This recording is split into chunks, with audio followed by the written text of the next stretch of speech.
Sebuah kapal yang mengangkut 10 kerbau tenggelam, akibatnya seluruh kerbau mati.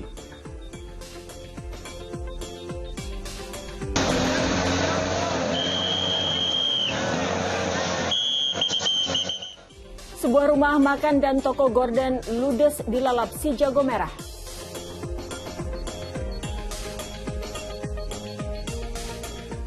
Kecelakaan sebuah truk dengan mobil pickup menyebabkan 1 orang tewas setelah terjepit di bagian kabin.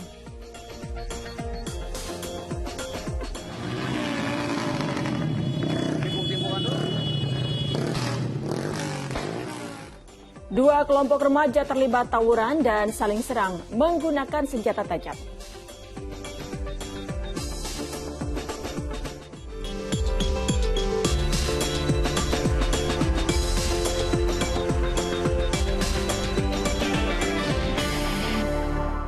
Halo, selamat pagi. Senang sekali saya Astra Syedin Utri Farza kembali berjumpa Anda pemirsa di awal minggu hari Senin. It's Monday, Money Day, semangat cari duit buat keluarga. Iya betul, dan tentu saja kami akan memberikan beragam informasi untuk Anda selama 1,5 jam ke depan. Dan langsung saja inilah Fokus Pagi selengkapnya. Kita awali pemirsa dari informasi petugas SAR Gabungan Kabupaten Karawang, Jawa Barat ini terus melakukan pencarian 2 korban tenggelam yang masih hilang di perairan Sadewa. Sementara di Kabupaten Pulau Taliabu, Maluku Utara, 10 ekor kerbau tewas usai kapal yang mengangkutnya tenggelam di perairan Pulau Daluma. Kapal tanpa nama ini tenggelam saat berlayar dari Desa Pelita, Kecamatan Mangoli Barat, Kepulauan Sula menuju Desa Keramat, Kecamatan Taliabu Utara, Kabupaten Pulau Taliabu. Karamnya kapal ini diduga lantaran puluhan ekor kerbau yang diangkut tiba-tiba mengamuk hingga mengakibatkan kapal tenggelam. Beruntung nahkoda dan ABK selamat, namun 10 ekor kerbau mati dalam insiden ini. Sementara di Karawang, Jawa Barat dengan menggunakan 2 unit perahu karet, petugas SAR dari Basarnas Jawa Barat dibantu dari Basarnas Unit Bekasi dan BPBD Kabupaten Karawang, Jawa Barat melakukan pencarian 2 orang korban tenggelam yang masih hilang di perairan Sadewa, Kecamatan Pakis. Selain pencarian di laut, petugas BPBD Kabupaten Karawang juga melakukan pencarian di darat sepanjang perairan Pantas Pakis Jaya. Sebelumnya kapal yang ditumpangi 8 pemancing karam usai dihantam ombak. Akibat insiden ini 4 orang tewas, 2 orang sudah ditemukan, sementara 2 lainnya masih hilang. Pencarian korban akan terus dilanjutkan dan diperluas wilayahnya.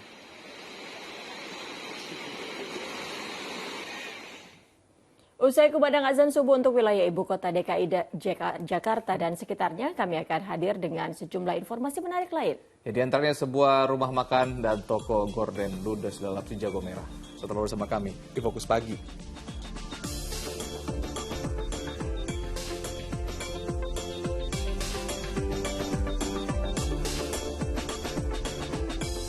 Dan kami mengucapkan selamat menunaikan ibadah sholat subuh bagi Anda warga ibu kota DKI dan sekitar. Pemirsa, kita lanjutkan informasi di pagi hari ini. Sebuah mobil terbakar hebat saat melaju di jalan di Serang, Banten hingga mengakibatkan pasangan suami istri pengendara mobil terluka. Ya, insiden serupa juga terjadi di Jalan Lintas Bungo menuju Jambi, namun pengemudi mobil justru kabur.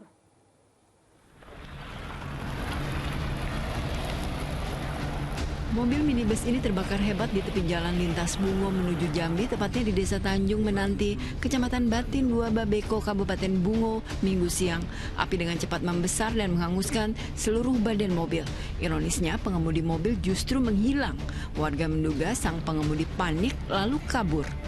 Mungkin yang lari ke dalam itu berapa orang itu? 1 orang lari. Terus aku pekik dia, woi kemana ya hari itu terus dia. Asap lah tinggi. Awan apa asap besar, asap tinggi. Kalau kita kalau dia orang makan kebun ini kan, jalannya mana lagi ini jalan kan.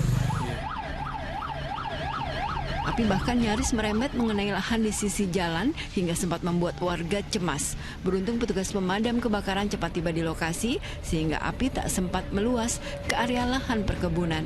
Hingga Minggu petang, polisi masih menyelidiki identitas pemilik mobil dan penyebab mobil terbakar. Di Serang, Banten, sebuah mobil sedan terbakar saat tengah melaju di Jalan Raya Ciruas Pontang, tepatnya di Desa Sukanegara, Kecamatan Pontang, Sabtu petang. Insiden ini membuat para pengendara lain urung melintas, khawatir timbul ledakan. Warga lalu mencoba memadamkan api dengan peralatan seadanya. Namun api cepat membesar dan melumat habis seluruh badan mobil. Api baru bisa dipadamkan setelah satu unit mobil pemadam kebakaran tiba di lokasi. Kepada polisi, pengemudi mengaku mobil terbakar saat tengah melaju. Setelah pom bensin yaitu Kampung Pemalang, Desa Sukanegara, Pontang, itu terjadi kepulan asap di depan mobilnya. Diduga mungkin radiatornya panas terjadi mengakibatkan kepulan asap. Lama-kelamaan karena mungkin terjadi kepanikan, akhirnya terjadi kebakaran. Meski sempat terjebak di dalam mobil, pengendara mobil yang terdiri dari sepasang suami istri bisa menyelamatkan diri. Namun keduanya mengalami luka bakar sehingga langsung dievakuasi ke Rumah Sakit Derajat Prawira Negara Serang. Tim Liputan melaporkan. Pemirsa, sebuah rumah makan dan toko gorden di kota Gorontalo Minggu malam ludes terbakar. Banyaknya barang yang mudah terbakar membuat api dengan cepat melalap seluruh bangunan. Kebakaran menimpa sebuah rumah makan dan toko gorden di Jalan HB Jasin, Kelurahan Dulalowo, Kecamatan Kota Tengah, Kota Gorontalo, Minggu malam. Peristiwa terjadi saat kedua bangunan itu ditinggal pemiliknya. Belum diketahui sumber api berasal, namun api diduga pertama kali terlihat di rumah makan yang sehari-harinya menjual mie ayam dan bakso. Api dengan cepat berkobar lantaran banyak material yang mudah terbakar dan langsung menyambar toko gorden yang berada di sebelahnya. 7 unit mobil damkar dikerahkan ke lokasi kejadian dan api dapat dipadamkan 30 menit kemudian. Tak ada laporan korban jiwa dalam insiden kebakaran ini. Nah, ini data pastinya juga karena ini tadi kita cross check di lapangan. Pemilik bangunan sampai saat ini belum bisa kita konfirmasi lebih jauh. Kalau informasi awal karena apinya sudah besar, informasi mengenai sumber api itu belum bisa kita pastikan. Masih di dalam pendalaman pihak yang berbeda. Pemirsa, 3 bangunan semi permanen yang dijadikan warung di Surabaya, Jawa Timur ludes terbakar. Diduga kebakaran akibat korsleting listrik.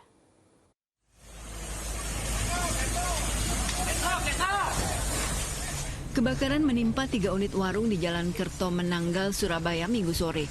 Terlihat kobaran api disertai asap yang cukup pekat menghanguskan warung-warung itu. Api cepat membesar karena sebagian besar bangunan terbuat dari kayu. Pemadam kebakaran Kota Surabaya kemudian menurunkan 3 unit mobil pemadam kebakaran ke lokasi. Setengah jam kemudian, api akhirnya berhasil dipadamkan. Ini untuk warung yang terbakar 3 warung dengan ukuran 5x4 ya. Yang terbakar total ini 2 warung dan 1 warung ini hanya terbakar dalamnya saja. Untuk atap masih belum kena. Hanya imbasan saja ya. Ini bukan awal ini belum kita ketahui ya. Mungkin kalau terlihat dari kabelnya ini mungkin kongslet ini. Peristiwa itu diawali dari sebuah warung yang ditinggal pergi pemilik ke pasar. Dugaan sementara penyebab kebakaran akibat korsleting arus listrik. Rahmat Hidayat melaporkan dari Surabaya, Jawa Timur. Polisi masih menyelidiki penyebab pasti kebakaran yang menghanguskan 6 ruangan di Gedung A Museum Nasional di Jalan Medan Merdeka Barat, Jakarta Pusat. Selain itu, petugas juga mendalami dugaan adanya unsur pidana dalam kasus kebakaran tersebut. Dan untuk sementara, Museum Nasional ditutup sementara.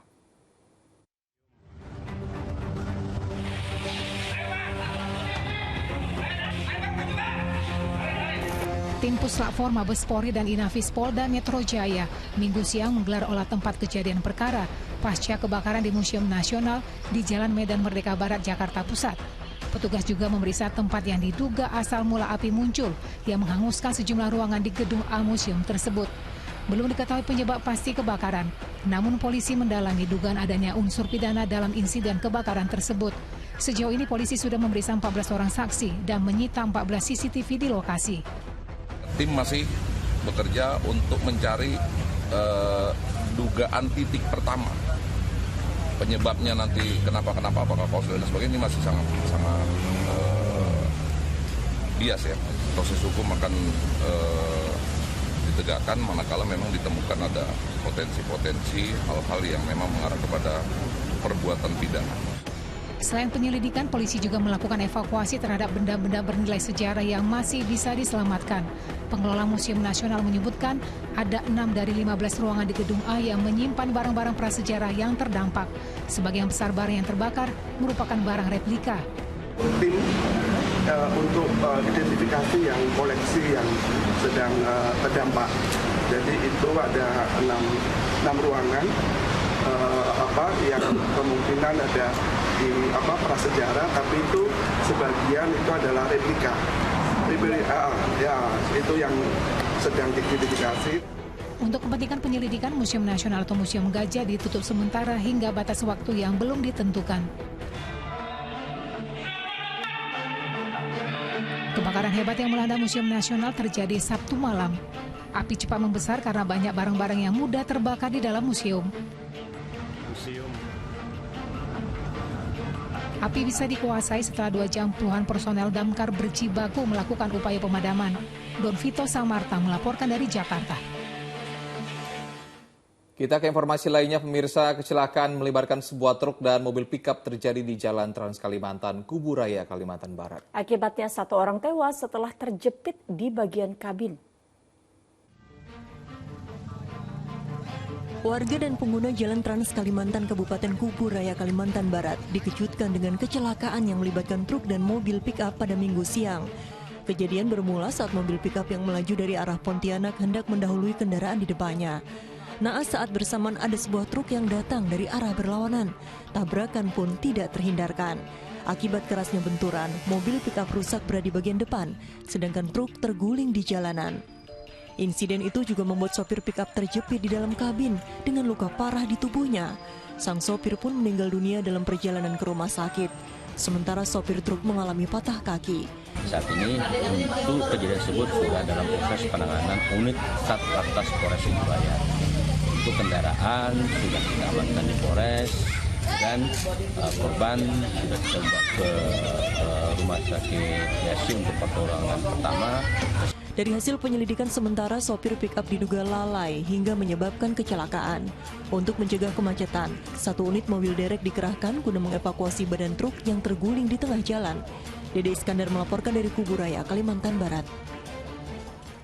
Diduga hilang kendali saat hendak berputar arah, sebuah angkot di Bekasi, Jawa Barat justru melaju kencang hingga menabrak rumah makan. Akibat kecelakaan, sopir angkot tewas di lokasi kejadian.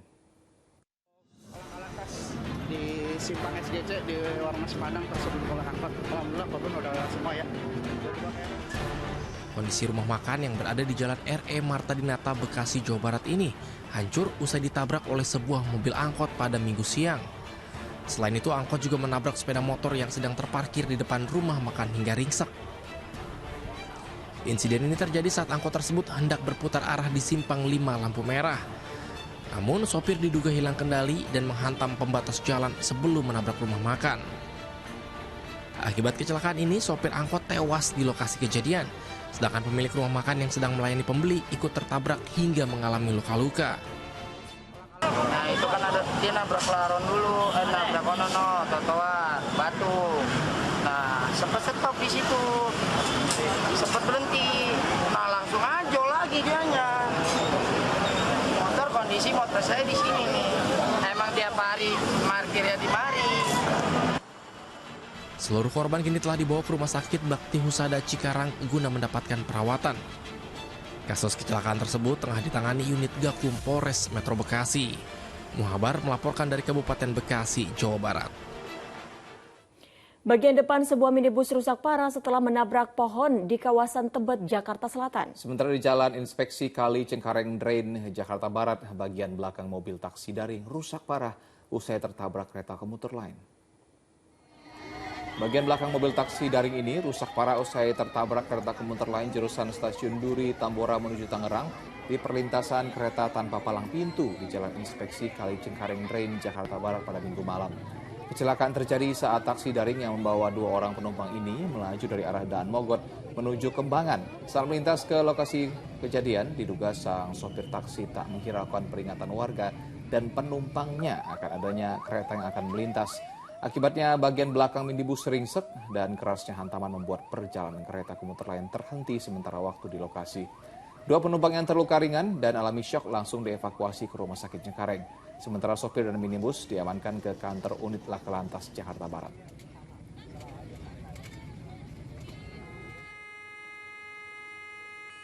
Sementara di Tebet, Jakarta Selatan, bagian depan sebuah minibus rusak parah usai menabrak pohon di Jalan Abdullah Syafi'i. Petugas kepolisian yang menangani kasus kecelakaan ini mengamankan pengemudi untuk dimintai keterangan.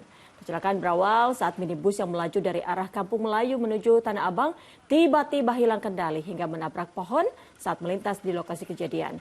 Diduga sang sopir mengantuk. Untuk kepentingan penyelidikan, minibus kemudian dibawa petugas ke Subdit Gakum Ditlantas Polda Metro Jaya.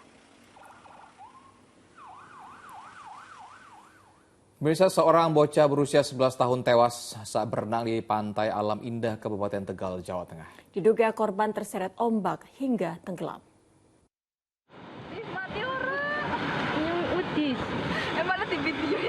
Rekaman video amatir ini mengabadikan detik-detik saat 2 warga berusaha menyelamatkan seorang anak yang terseret ombak saat berenang di Pantai Alam Indah, Tegal, Minggu pagi. Korban lalu dievakuasi ke tepi pantai.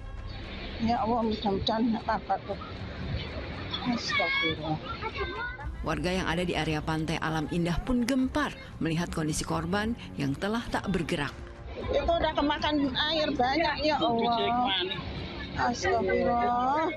Beberapa mencoba memberi pertolongan pertama pada korban untuk menyelamatkan nyawa. Namun sia-sia, korban tak bisa diselamatkan. Jasad korban lalu dilarikan ke Rumah Sakit Mitra Siaga Tegal untuk divisum.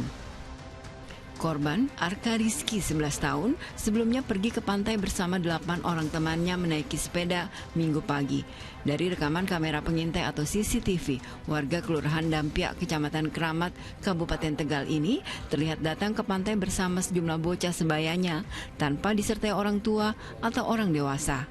Anak itu biasa main-main loh, itu biasa mandi, tapi ya mandi kan nggak tahu atau gelombang seperti ini. Ya, anak-anak biasa di pinggir. Saya lihat aja itu ada di pinggir. Saya udah muter ke sana. Kalau di sini anak dua udah jauh. Sekitar jam 6.48 dan ini adalah seperti halnya yang lain, jadi seperti masyarakat sekitar yang datang bermain dan tidak didampingi oleh siapapun. Mereka datang, ternyata berenang dan terseret ombak. Setelah menjalani visum, jasad korban langsung diserahkan kepada pihak keluarga untuk dimakamkan. Kuncoro Wijayanto melaporkan dari Kabupaten Tegal, Jawa Tengah. Pemirsa, jenazah Zainal Fanani, korban bentrokan antar perguruan pencaksilat di Taiwan, tiba di kampung halamannya di Trenggalek, Jawa Timur. Kedatangan jenazah disambut ribuan warga dan anggota perguruan silat. Suasana haru sangat terasa ketika mobil yang membawa jenazah Zainal Fanani tiba di Desa Karanggandu, Kecamatan Watulimo, Trenggalek, Minggu siang. Zainal Fanani merupakan korban bentrokan antar perguruan silat di Taiwan awal September 2023 lalu. Ribuan warga dan anggota pencaksilat menyambut jenazah di rumah duka.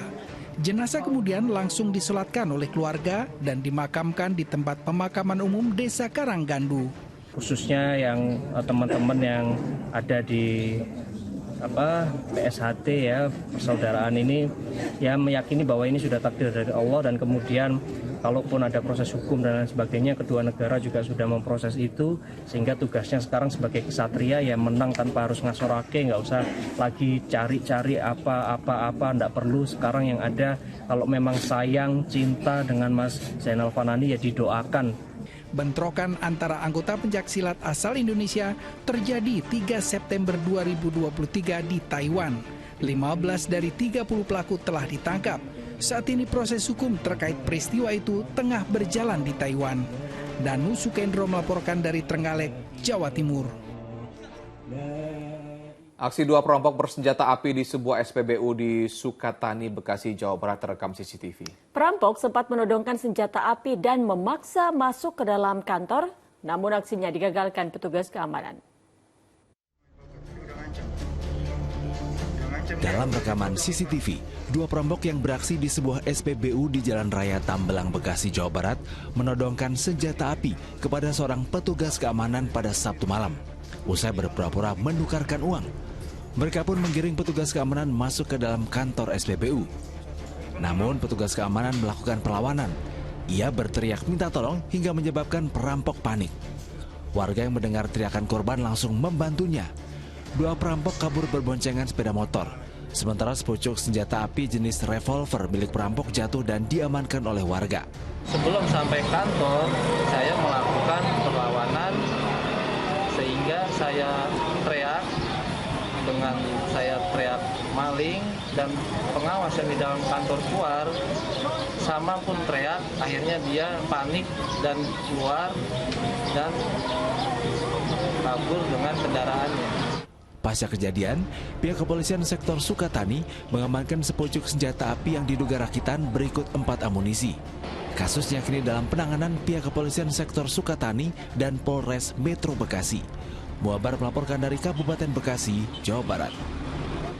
Kita beralih ke informasi lainnya. Kebakaran lahan terjadi di area landasan Bandara Frans Seda Maumere Sika, Nusa Tenggara Timur. Sementara itu api juga terus membakar lahan gambut di Ogan Ilir, Sumatera Selatan.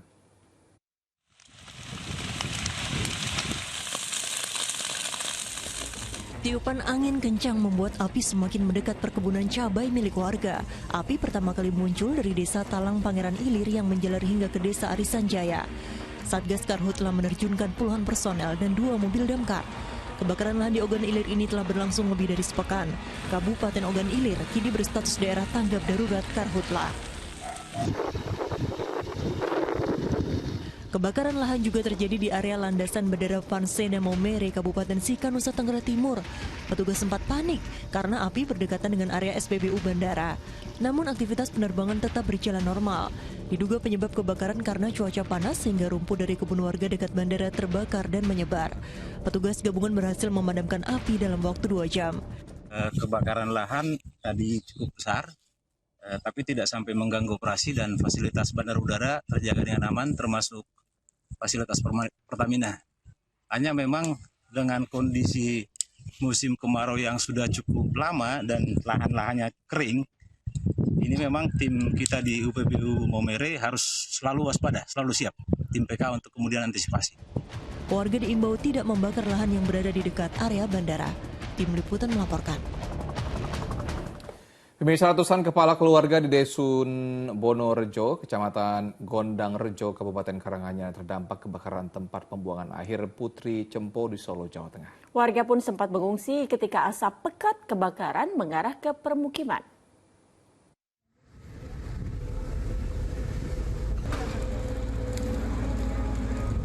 Kepulan asap kebakaran gunungan sampah di tempat pembuangan akhir Putri Cempo di Kelurahan Mojosongo Solo yang belum padam mulai mengarah ke permukiman warga di Dusun Bonorejo, Desa Pelasungan, Kabupaten Karanganyar. Sejumlah warga pun harus menggunakan masker ketika beraktivitas di luar rumah lantaran mereka merasakan polusi udara di lingkungannya. Sekitar 300 kepala keluarga di wilayah ini terdampak kebakaran TPA Putri Cempo Solo. Pak, kemarin saya juga ngungsi kok sore itu.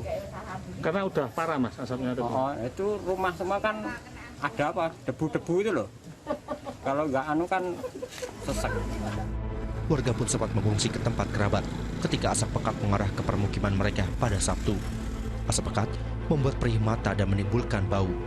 Namun, warga mulai kembali ke rumah ketika asap pekat yang melanda permukiman mereka berkurang. Terus emang ganggu, tapi kayak sini enggak bisa apa-apa. Ini kan ini daerah Karanganyar. Itu sing lokasi kebakarannya daerah Surakarta. Warga Dusun Bonorejo, Kabupaten Karanganyar pun berharap kebakaran di TPA Putri Cempo dapat segera padam. Sebab wilayah dusun mereka hanya berjarak kurang dari 500 meter dari lokasi gunungan sampah yang terbakar. Heri Prasetyo melaporkan dari Karanganyar, Jawa Tengah. 2 minggu merasakan krisis air bersih, warga Utan Jati Kalideres kembali mendapatkan aliran air dari PD Pam Jaya. Meski sedikit keruh, namun warga terbantu kembali mengalirnya air ke rumah mereka. Ya, sementara di Tasikmalaya, Jawa Barat, karena sumur telah mengering, warga terpaksa memanfaatkan air di saluran irigasi untuk kebutuhan sehari-hari.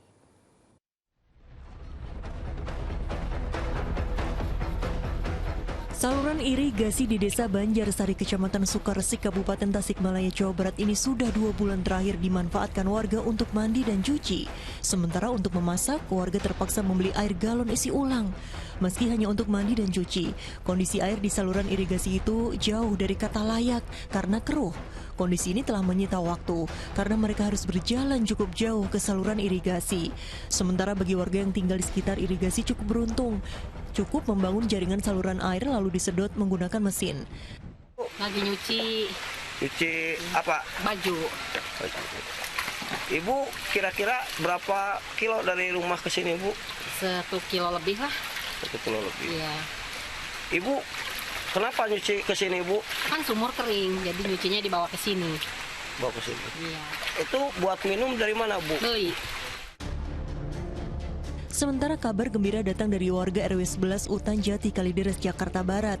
Setelah 2 minggu saluran air dari PD Pamjaya terhenti, Minggu siang air kembali mengalir ke rumah-rumah mereka. Meski belum bisa digunakan untuk memasak karena kondisinya keruh, namun warga mengaku bersyukur karena air masih bisa dimanfaatkan untuk cuci dan mandi. Udah stabil, udah nyala, cuman tapi nggak bisa digunakan. Nggak bisa digunakan untuk nyuci piring, nyuci pakaian. Kalau untuk nyuci sayuran kan juga nggak bisa, Kak. Minum nggak bisa. Minum kita masih pakai air galon. Sebelumnya ratusan kepala keluarga di Jalan Utan Jati, Kalideres kesulitan air untuk kebutuhan sehari-hari mereka. Untuk mendapatkan air, mereka harus membeli dan mendapatkan bantuan dari Polres Jakarta Barat. Tim Liputan melaporkan. Kereta api cepat Jakarta-Bandung memasuki tahap uji coba operasional terbatas gratis hingga akhir September 2023. Masyarakat luas diperbolehkan untuk ikut. Nah, bagaimana keseruannya? Berikut liputannya untuk Anda.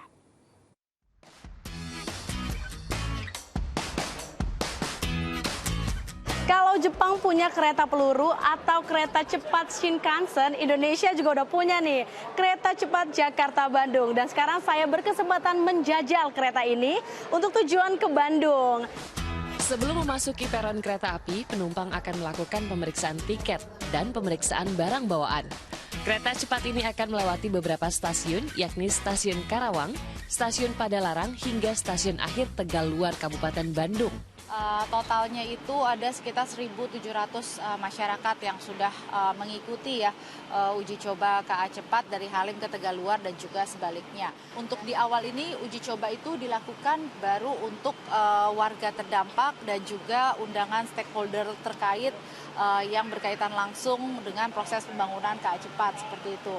Dan kemudian memang kita juga akan membuka untuk masyarakat umum lainnya yang bisa mendaftarkan secara mandiri. Nanti kita akan segera umumkan untuk link pendaftarannya, mungkin mulai besok sudah mulai bisa ya. Kereta ini keren, dari interiornya keren, terus udah gitu kecepatannya juga stabil, nggak berasa sama sekali untuk kecepatan tinggi. Udah gitu bener-bener konsisten gitu loh Mbak. Jadi maksudnya katanya 30 menit, bener 30 menit, nggak ada yang namanya delay, sesuai jadwal, keren banget. Kereta api cepat Jakarta-Bandung merupakan kereta cepat pertama di Asia Tenggara yang mampu melesat dengan kecepatan 350 km per jam. Nah, sekarang saya mau coba juga uji kestabilan menggunakan koin ini. Ternyata koinnya juga tetap stabil dan minim getaran. Uji coba terbatas akan berlangsung hingga 30 September 2023. Untuk turut merasakan teknologi transportasi ini, masyarakat bisa mendaftar melalui akun media sosial kereta cepat_ID. Nah, sekarang saya udah tiba di stasiun Tegaluar atau stasiun akhir dari kereta cepat Jakarta-Bandung di Kabupaten Bandung ini. Tadi kami berangkat dari Jakarta pukul 9.00 waktu Indonesia Barat dan sekarang sudah pukul 9.45 waktu Indonesia Barat. Artinya hanya memakan durasi 45 menit saja kita sudah bisa tiba di Bandung. Dan sekarang saya pengen jalan-jalan dulu dari Kabupaten Bandung. Agnes Purba, Ahmad Hilman melaporkan. 2 kelompok remaja terlibat tawuran dan saling serang menggunakan senjata tajam. Fokus Pagi segera kembali bersama Utri Farsa untuk menyaksikan informasi selengkapnya.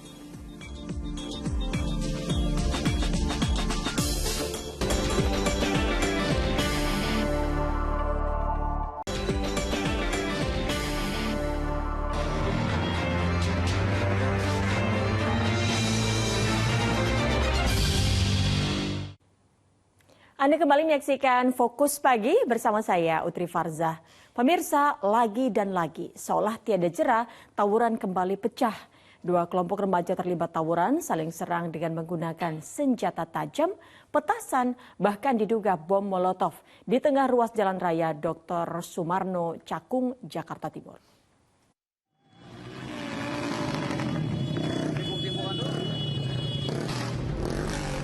Inilah rekaman video amatir ketika dua kelompok remaja terlibat tawuran di Jalan Dr. Sumarno, Cakung, Jakarta Timur pada Minggu. Tak hanya menggunakan senjata tajam dan batu untuk saling serang, para remaja yang berjumlah sekitar 30 orang ini juga menggunakan petasan dan diduga bom molotov. Diduga tawuran terjadi hanya karena saling ejek dan kemudian kedua kelompok perjanjian melalui media sosial di titik yang sudah ditentukan. Menurut masyarakat di lokasi, peristiwa tawuran ini kerap terjadi dan ini sangat meresahkan lantaran masing-masing kelompok mempersenjatai diri untuk melukai kelompok lawan. Warga juga khawatir jadi korban salah sasaran dan takut harta benda mereka rusak. Terus yang dibawa saat tawuran itu apa aja? Ya paling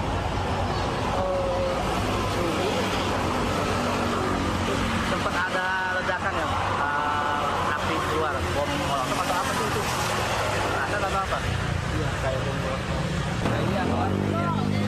Kejadian ini meresahkan warga juga. Ini baru pertama kali kejadian, Bang? Sering di sini ya? Warga berharap aparat kepolisian untuk berpatroli di lokasi dan jam-jam rawan tawuran dan menindak tegas mereka yang terlibat. Johan Teruna melaporkan dari Jakarta. 1 dari 5 tersangka yang kerap menebar teror anak panah di Makassar, Sulawesi Selatan berhasil ditangkap. Polisi menyita belasan anak panah lengkap dengan pelontarnya serta 1 saset sabu-sabu yang diduga milik tersangka.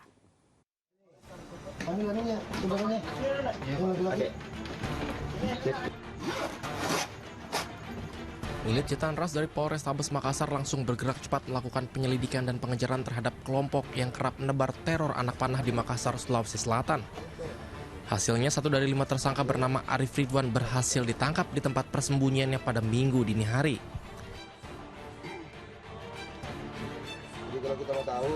Tersangka juga terpaksa dihadiahi timah panas karena berusaha melarikan diri saat dibawa petugas dalam pencarian keempat rekannya. Polisi juga menyita belasan anak panah lengkap dengan pelontarnya, bersama 1 saset sabu-sabu dan 1 unit motor yang digunakan tersangka.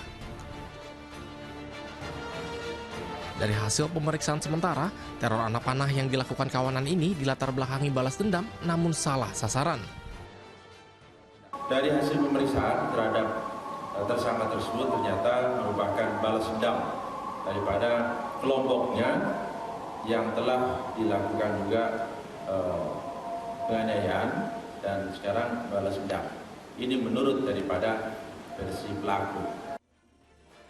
Sebelumnya pada 14 September lalu, seorang pria harus dilarikan ke puskesmas karena tertancap anak panah di bagian dadanya. Korban menjadi sasaran tersangka dan teman-temannya yang dengan tiba-tiba melepaskan sejumlah anak panah.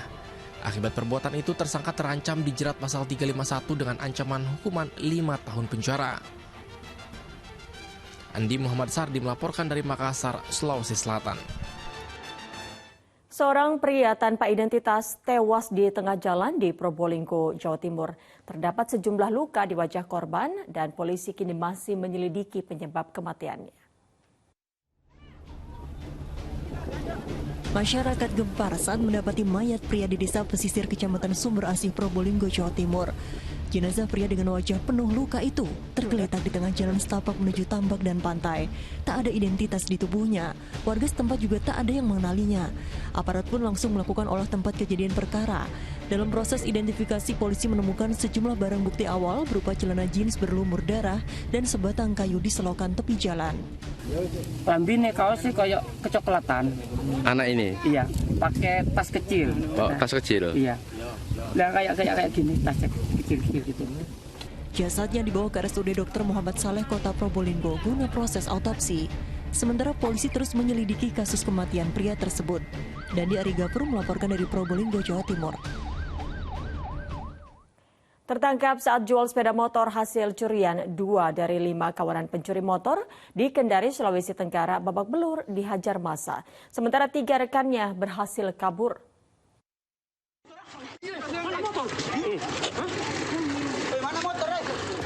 Amarah warga tidak terbendung saat 2 pria terduga pencuri sepeda motor ini digiring ke salah satu rumah warga di Kelurahan Hundu Dopi, Kota Kendari, Sulawesi Tenggara pada Minggu pagi. Kedua pemuda itu jadi bulan-bulanan warga yang menangkapnya. Keduanya diringkus saat akan menjual motor hasil curian bersama 3 orang temannya yang berhasil melarikan diri.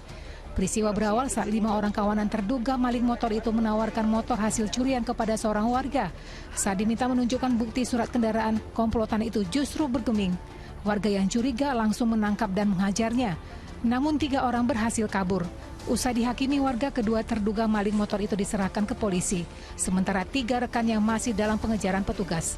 2 orang ini masih kita dalami, kita lakukan pemeriksaan guna kita mencari tahu sejauh mana keterlibatan mereka dalam perkara ini untuk dilakukan proses. Apapun alasannya, aksi main hakim sepihak adalah perbuatan melanggar hukum. Warga diimbau jika menemukan hal serupa agar melapor ke aparat berwenang untuk segera ditindaklanjuti. Al-Ghazali Mahfud melaporkan dari Kendari, Sulawesi Tenggara.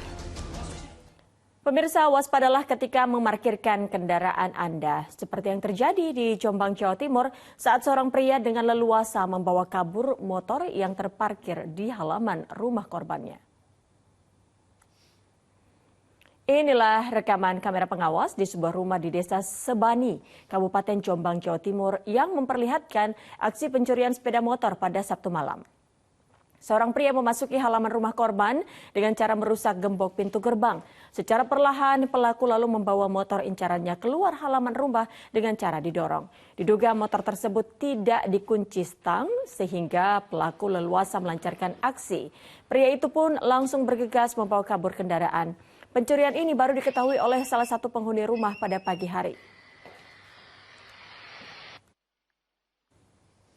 Di informasi lainnya, pemirsa, seorang wanita di Tanjung Pinang, Kepulauan Riau ditangkap polisi lantaran diduga menyimpan narkoba jenis sabu-sabu. Saat diamankan, petugas menemukan barang bukti sabu yang dibuang terduga pelaku di dalam kamar mandi indekos. Ini di dalam sini diduga ada paket narkoba, Bu. Kami pegang, ini kami cek ya, Bu. Petugas Sat Narkoba Polresta Tanjung Pinang, Kepulauan Riau menemukan barang bukti 1 paket sabu-sabu dalam bungkus rokok yang dibuang seorang terduga pelaku di kamar mandi. Ini apa nih? Sabu. Yang punya? Siapa yang punya? Nah, siapa? Saya, ya. Oke, kamu yang punya ya? Ya, punya siapa? Iya, punya kamu kan? Oke. Terduga pelaku merupakan seorang wanita yang baru 1 tahun menghirup udara bebas lantaran ditangkap atas kasus yang sama. Wanita 31 tahun itu ditangkap polisi saat berada di rumah temannya di kawasan Jalan Bukit Barisan, Tanjung Pinang, 9 September lalu. Selain itu, dari indekos terduga pelaku yang terletak di Jalan Insinyur Sutami, Tanjung Pinang, petugas mendapatkan 1 paket sabu serta alat hisapnya dan juga korek api modifikasi yang disimpan dalam celengan di atas lemari pakaian.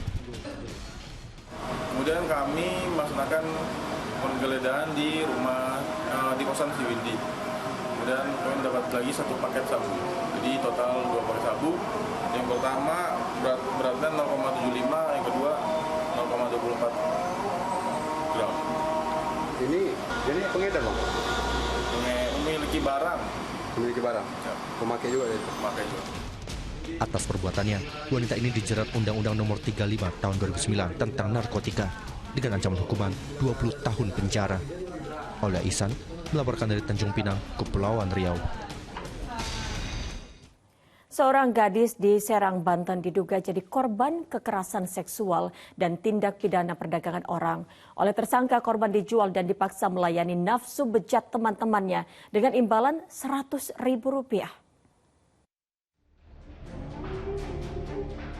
Pria ini digelandang ke Polres Serang, Banten lantaran terlibat kasus asusila dan tindak pidana perdagangan orang.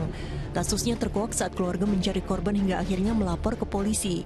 Diduga gadis berusia 20 tahun itu mendapat kekerasan seksual di rumah kawasan Kecamatan Keragilan, Kabupaten Serang, Banten. Ia awalnya diajak ke rumah tersangka, hingga akhirnya disekap selama 3 hari. Gadis itu lalu dijual ke teman-teman tersangka seharga Rp100.000 hingga Rp150.000. Sementara uang yang didapat itu digunakan tersangka untuk membeli minuman keras. Keterangan dari tersangka ini menawarkan ke beberapa temannya sekitar 5 orang dengan kisaran 100.000 sampai 150.000. Jadi berita yang beredar bahwa korban ini disekap dan diperkosa sebanyak beberapa orang ini, kami luruskan bahwa fakta kejadian seperti itu. Aparat masih memburu teman-teman tersangka. Polisi juga akan berkoordinasi dengan Kejaksaan dan P2T P2A untuk memulihkan trauma korban dan mendampinginya selama pemeriksaan. Ariel Maranus melaporkan dari Serang, Banten. 2 perampok bersenjata api di Bekasi, Jawa Barat digagalkan petugas keamanan saat berupaya merampok sebuah SPBU. Fokus Pagi segera kembali dengan informasi selengkapnya bersama Asran Sadi.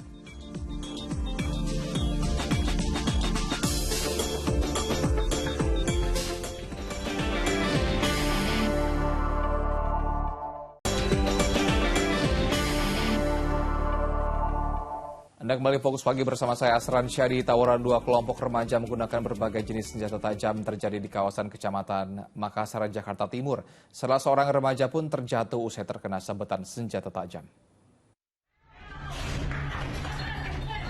Remaja ini nyaris menjadi bulan-bulanan sekelompok remaja menggunakan senjata tajam saat terjadi tawuran antar kelompok remaja di Jalan Pintu 2 TMII Bawah, Kelurahan Pinang Ranti, Jakarta Timur.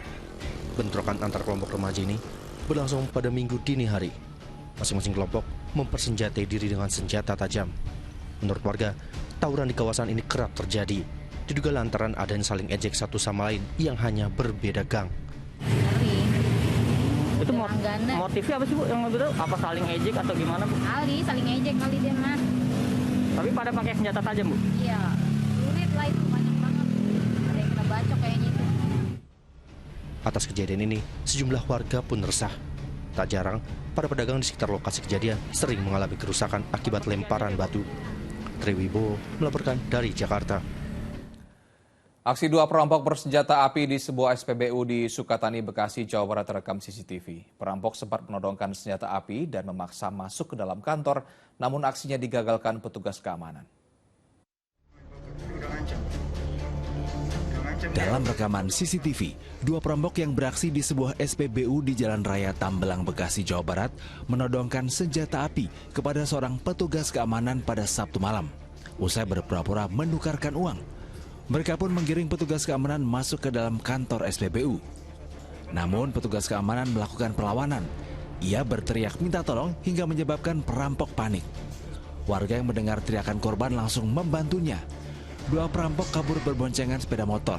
Sementara sepucuk senjata api jenis revolver milik perampok jatuh dan diamankan oleh warga. Sebelum sampai kantor, saya melakukan perlawanan sehingga saya teriak maling dan pengawas yang di dalam kantor keluar sama pun teriak. Akhirnya dia panik dan keluar dan kabur dengan kendaraannya. Pasca kejadian, pihak kepolisian sektor Sukatani mengamankan sepucuk senjata api yang diduga rakitan berikut 4 amunisi. Kasusnya kini dalam penanganan pihak kepolisian sektor Sukatani dan Polres Metro Bekasi. Muabar melaporkan dari Kabupaten Bekasi, Jawa Barat. Bagian depan sebuah minibus rusak parah setelah menabrak pohon di kawasan Tebet, Jakarta Selatan. Sementara di Jalan Inspeksi Kali Cengkareng Drain, Jakarta Barat, bagian belakang mobil taksi daring rusak parah usai tertabrak kereta komuter lain. Bagian belakang mobil taksi daring ini rusak parah usai tertabrak kereta komuter lain jurusan stasiun Duri Tambora menuju Tangerang di perlintasan kereta tanpa palang pintu di Jalan Inspeksi Kali Cengkareng Drain, Jakarta Barat pada Minggu malam. Kecelakaan terjadi saat taksi daring yang membawa 2 orang penumpang ini melaju dari arah Daan Mogot menuju Kembangan. Saat melintas di lokasi kejadian diduga sang sopir taksi tak menghiraukan peringatan warga dan penumpangnya akan adanya kereta yang akan melintas. Akibatnya bagian belakang minibus ringsek. Kerasnya hantaman membuat perjalanan kereta komuter lain terhenti sementara waktu di lokasi. 2 penumpang yang terluka ringan alami syok langsung dievakuasi ke Rumah Sakit Cengkareng. Sementara sopir dan minibus diamankan ke kantor Unit Laka Lantas Jakarta Barat. Sementara di Tebet, Jakarta Selatan, bagian depan sebuah minibus rusak parah usai menabrak pohon di Jalan Abdullah Syafi'i. Petugas kepolisian yang menangani kasus kecelakaan ini mengamankan pengemudi untuk dimintai keterangan. Kecelakaan berawal saat minibus yang melaju dari arah Kampung Melayu menuju Tanah Abang tiba-tiba hilang kendali hingga menabrak pohon saat melintas di lokasi kejadian. Diduga sang sopir mengantuk. Kecelakaan melibatkan sebuah truk dan mobil pickup terjadi di Jalan Trans Kalimantan Kuburaya, Kalimantan Barat. Akibatnya, 1 orang tewas setelah terjepit di bagian kabin. Warga dan pengguna Jalan Trans Kalimantan Kabupaten Kuburaya, Kalimantan Barat dikejutkan dengan kecelakaan yang melibatkan truk dan mobil pick-up pada Minggu siang. Kejadian bermula saat mobil pick-up yang melaju dari arah Pontianak hendak mendahului kendaraan di depannya. Naas saat bersamaan ada sebuah truk yang datang dari arah berlawanan. Tabrakan pun tidak terhindarkan. Akibat kerasnya benturan, mobil pick-up rusak berada di bagian depan, sedangkan truk terguling di jalanan. Insiden itu juga membuat sopir pick-up terjepit di dalam kabin dengan luka parah di tubuhnya. Sang sopir pun meninggal dunia dalam perjalanan ke rumah sakit. Sementara sopir truk mengalami patah kaki. Saat ini untuk kejadian tersebut sudah dalam proses penanganan unit Satlantas Polres Surabaya.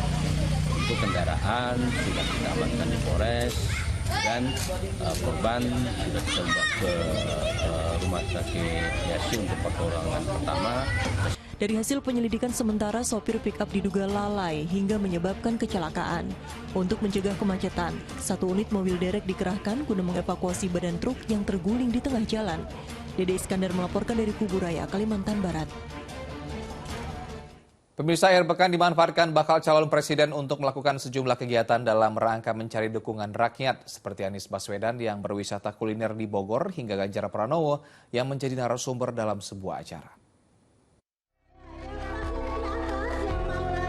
Bakal calon presiden Ganjar Pranowo menjadi narasumber dalam acara menjawab tantangan masa depan bagi generasi muda menuju Indonesia Maju yang diadakan alumni SMA Jakarta Bersatu di sebuah mal di kawasan Jakarta Pusat pada hari Minggu.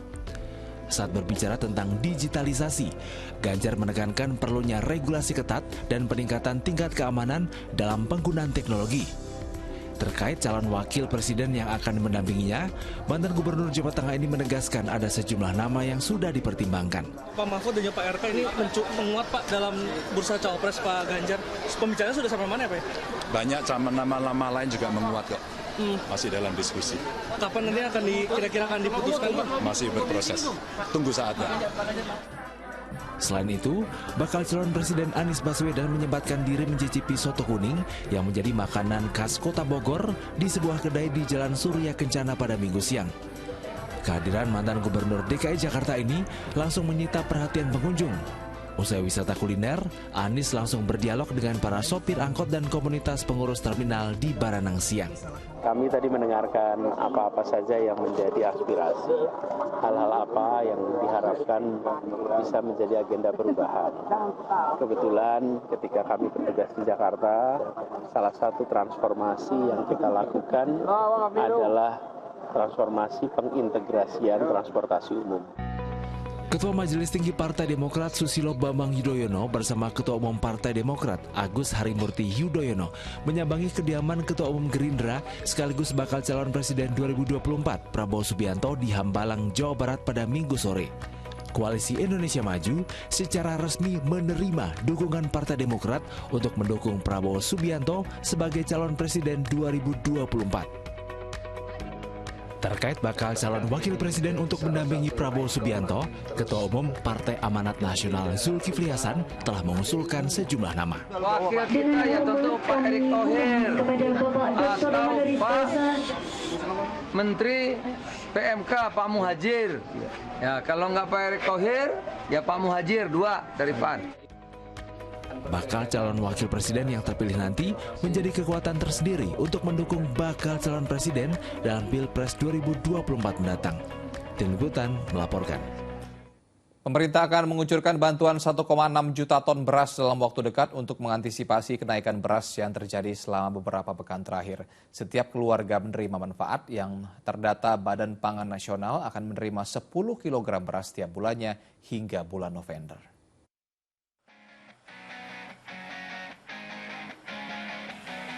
Harga beras di beberapa pasar di wilayah Lampung yang semakin tinggi membuat pemerintah mempercepat bantuan bagi keluarga penerima manfaat. Selain itu, pemerintah juga telah melakukan operasi beras murah bagi masyarakat yang terdampak siklus El Nino.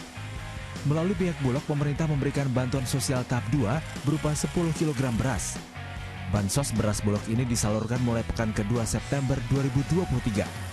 Keluarga penerima manfaat menerima total 30 kg beras untuk 3 bulan, yakni September, Oktober, dan November 2023. Bantuan pangan ini gratis 1 KP itu 10 kilo. Sudah kita laksanakan tahap 1, Pak. Itu pada saat Maret, April, Mei kemarin. Nah, ini memang rencananya kita akan laksanakan Oktober, November, Desember. Tapi karena terjadi kenaikan harga beras, sehingga Bulog itu diperintahkan oleh Bapak Presiden untuk memajukan atau mempercepat penyalurannya di September ini. Saat ini, harga beras di beberapa pasar di wilayah Lampung hampir merata, mencapai Rp13.000 hingga Rp15.000 per kilogramnya. Penerima bantuan beras merupakan masyarakat kategori prasejahtera yang terdata Badan Pangan Nasional, dengan skema distribusi melalui Bulog di masing-masing daerah.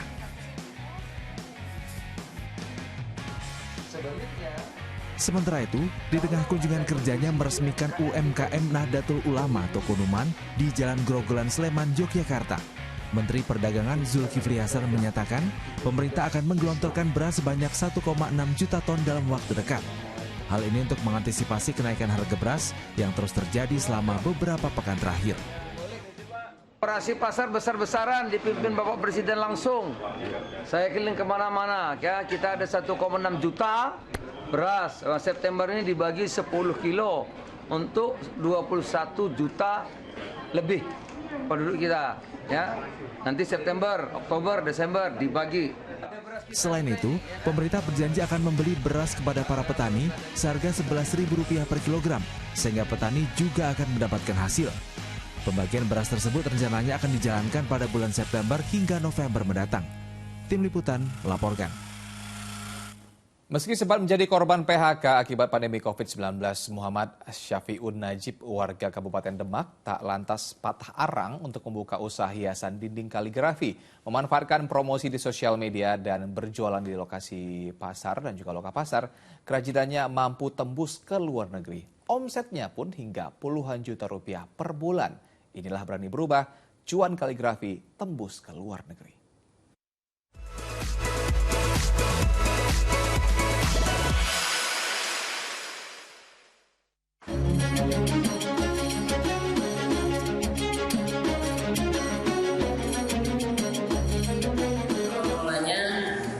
Usaha saya itu dimulai saat saya masih kuliah, saat menunggu proses penyusunan skripsi sebagai sampingan, dan itu juga saya niatkan untuk bekal ketika misalkan saya tidak terserap di dunia kerja, setidaknya saya memiliki usaha. Nah, kebetulan setelah saya lulus itu saya langsung mendapatkan pekerjaan. Namun 6 bulan kemudian ada COVID yang kemudian akhirnya ada PHK massal di kantor saya.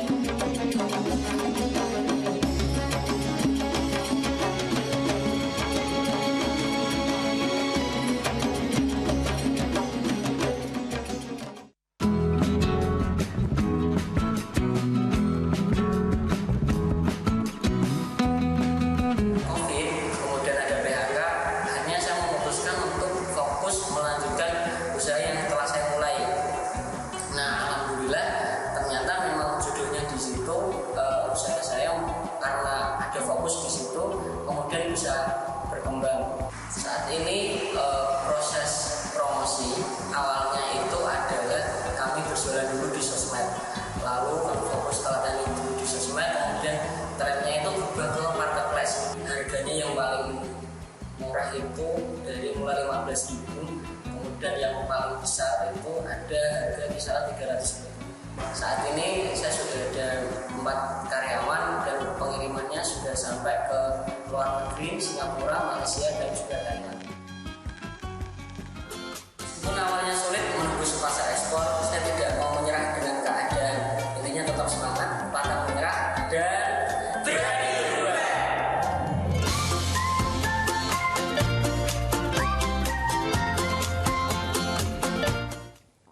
Jelang Piala Dunia U17, tim nasional Indonesia U17 bertolak ke Jerman untuk menjalani pemusatan latihan dan menggelar beberapa laga uji coba. Fokus Pagi segera kembali.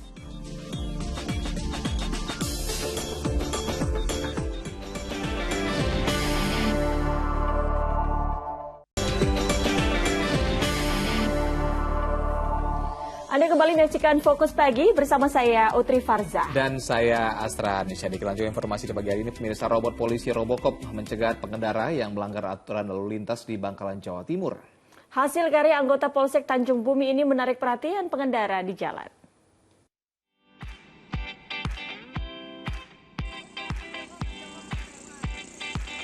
Robot polisi atau Robocop yang ada di Jalan Raya Kota Bangkalan, Jawa Timur ini menarik perhatian para pengguna jalan. Para pengendara motor yang tidak mengenakan helm dicegat dan diberi peringatan agar tidak mengulangi pelanggaran. Didampingi anggota polisi yang lain, aksi Robocop ini membuat pengendara mendengarkan serta mendukung apa yang disampaikan sang robot polisi.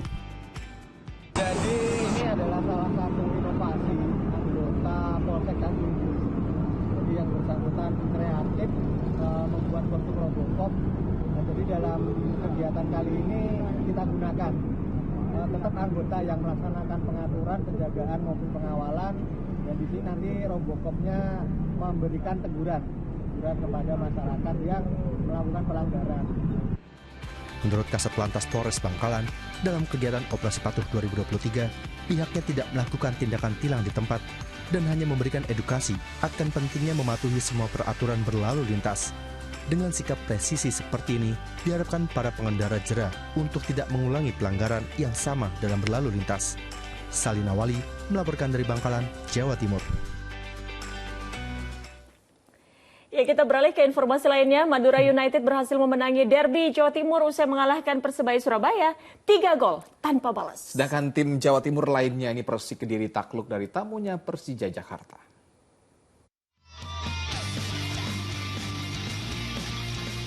Laga sengit terjadi kala Persik Kediri menjamu Persija Jakarta pada pekan ke-12 BRI Liga 1 di Stadion Brawijaya Kediri pada Minggu malam. Tuan rumah yang bermain agresif berhasil unggul terlebih dahulu di menit ke-35 lewat gol Mohamed Kanafi. Macan Kemayoran bangkit di babak kedua. Gol sepakan Firza Andika berhasil membuat publik tuan rumah terdiam di menit ke-68. Jelang laga berakhir, Persija mendapat hadiah penalti usai terjadi pelanggaran di area terlarang. Ondrej Kudela yang ditunjuk sebagai algojo berhasil menuntaskan tugasnya dengan baik.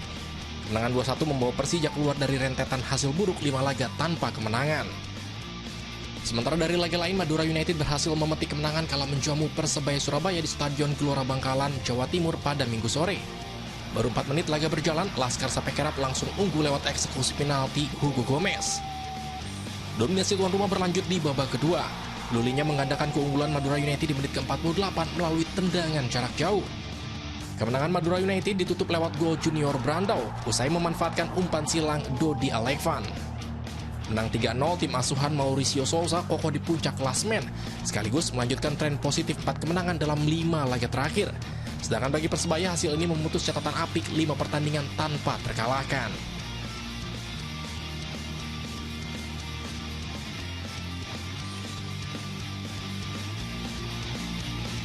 Bisa jelang Piala Dunia U17, tim nasional Indonesia U17 bertolak ke Jerman untuk menjalani pemusatan latihan dan menggelar beberapa laga uji coba. Dengan persiapan yang maksimal, Garuda Asia diharapkan dapat melangkah jauh di Piala Dunia Junior yang akan digelar 10 November mendatang. Sebanyak 27 pemain timnas Indonesia U17 berangkat dari Terminal 3 Bandara Soekarno-Hatta, Tangerang, Banten untuk bertolak ke Jerman pada Minggu siang.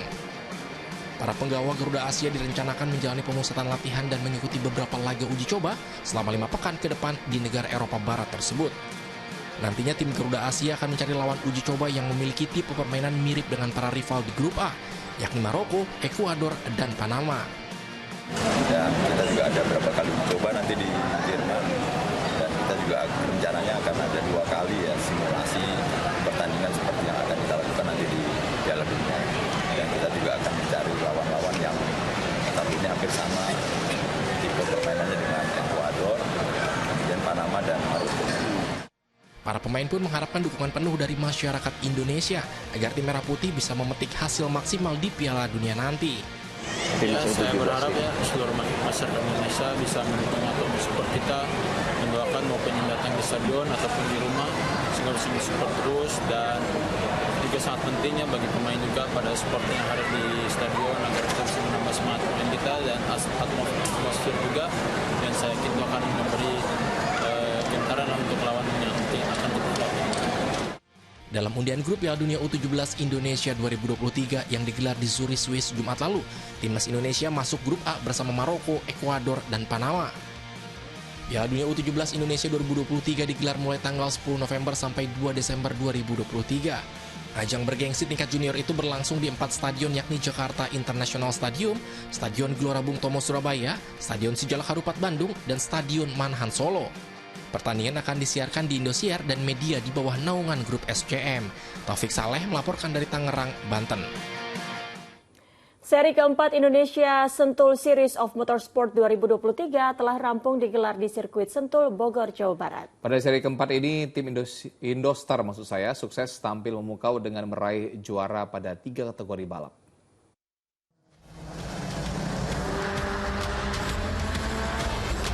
Ajang balap mobil Indonesia Sentul Series of Motorsport atau ISOM 2023 seri keempat kembali digelar pada Minggu siang.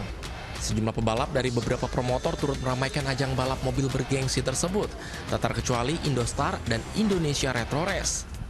Pada kelas terakhir yakni Indonesia Retro Race, tak sedikit peserta yang gagal menyelesaikan balap hingga akhir.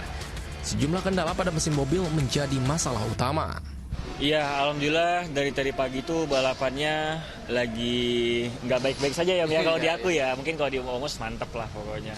Tapi balapan sore tadi udah mulai lagi ada trouble mobilnya, ya udah kita nggak finish ya. Tapi insya Allah next kita buat mobil lebih oke lagi pastinya. Kelas balap Retro Race menjadi salah satu nomor yang kerap mencuri perhatian di setiap perhelatan seri ISOM. Sejak pertama kali dimulai balapan pada 2007, kelas Retro Race tidak pernah sepi dari peserta balap dengan berbagai kelompok usia.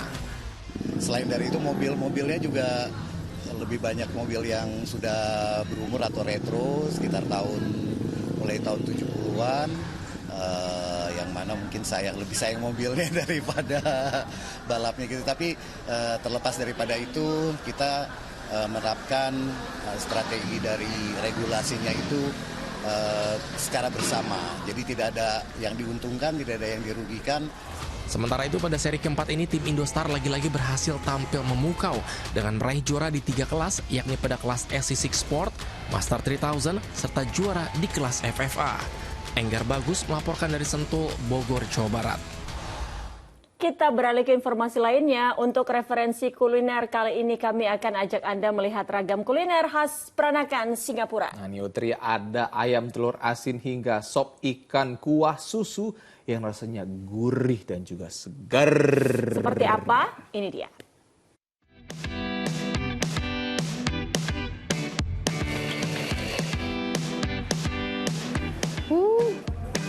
Enak. Yap, ini dia ragam menu khas peranakan asal Singapura. Salah satu yang jadi menu andalannya ada sop ikan kuah susu. Sop ini memadukan ikan dan susu dengan cita rasa yang unik. Pertama, sayur ditumis dan diberi bumbu rempah racikan.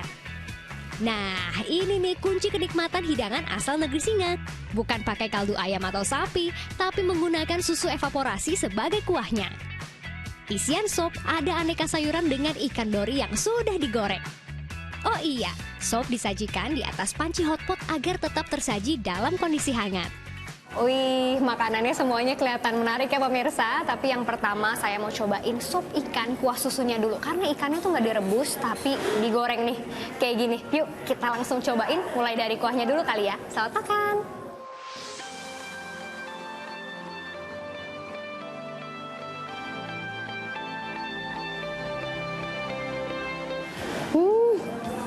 Enak. Kuahnya gurih dan ada rasa manis dari susunya. Dan walaupun dia pakai susu, tapi ternyata kuahnya nih nggak terlalu kental loh pemirsa. Dan berasa ya makan ini tuh sehat banget karena ada ikan, sayurannya juga banyak, bahkan ada tomat, ada talas juga. Pokoknya nih Enak, seger banget gitu di badan. Dan kalau tadi kan saya pilih ikannya dicampur langsung nih pemirsa ke dalam kuahnya. Tapi kalau pengen makan yang garing-garing, bisa juga loh minta buat dipisah. Nah, sekarang saya pengen cobain 2 menu yang juga favorit di sini dan penyajiannya lucu banget karena kayak makan langsung di wajan. Yuk, kita coba. Ya, salted egg chicken dan cereal chicken juga jadi menu andalan di sini. Gak cuman rasanya yang enak dan gurih, penyajiannya pun unik.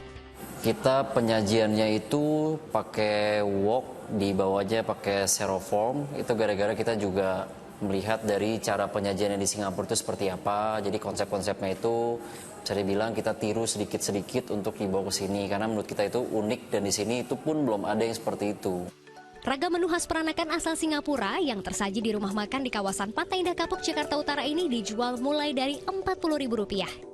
Sebagai penutup, saya pesen cemilannya. Ini ada kulit ikan tenggiri pakai saus telur asin. Ini katanya banyak juga sih yang suka. Dari Jakarta, Janet Lee dan Dovianda melaporkan. Dan pemirsa, laporan tadi menutup kebersamaan kita di Fokus Pagi hari ini. Usai Fokus Pagi, jangan lewatkan untuk menyaksikan program Magic 5. Mewakili tim redaksi dan kerabat kerja yang bertugas, saya Utri Farza. Dan saya Asran Siti pamit. Selamat pagi, selamat beraktivitas, dan sampai jumpa.